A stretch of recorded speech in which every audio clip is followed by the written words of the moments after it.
Ganito din ba ang water dispenser nyo? Walang tumutulo halos, papatak-patak. Pero may tubig naman siya, oh. Yan. Ito nyo, oh.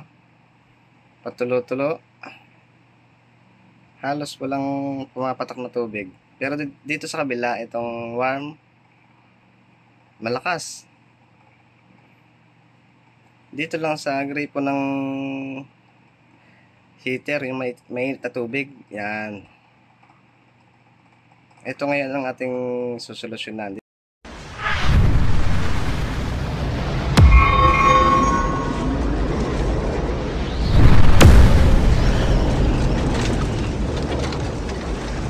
Okay, tanggalin natin ang cover dito sa likod para makita natin kung anong problema, bakit mahina ang tulo. Ayan. Tanggalin natin yung pinaka-hose para maiangat natin itong ibabaw. Yan. Tanggal na. Ngayon naman ay check natin itong gripo. Kung baka dito barado. Okay, tanggalin natin itong 4 na tornilyo. Okay guys, sa aking pag-check ay hinihipan ko ang gripo para malaman natin kung barado ba o hindi. At nalaman natin na good ang gripong ito at hindi ito barado. Kaya proceed tayo sa ibang pyesa.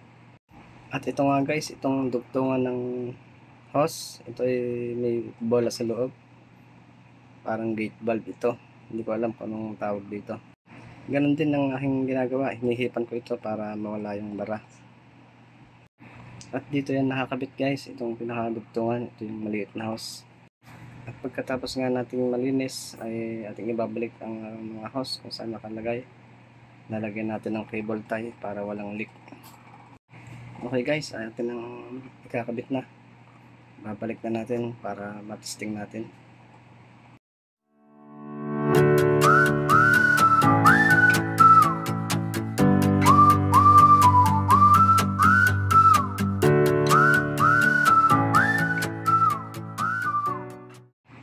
Ayan guys, naikabit na natin.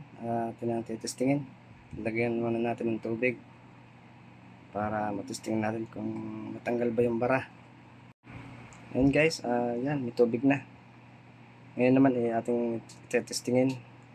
Ito yung kanina na hindi barado. At ito naman yung barado kanina. Yan, okay na. Okay na guys.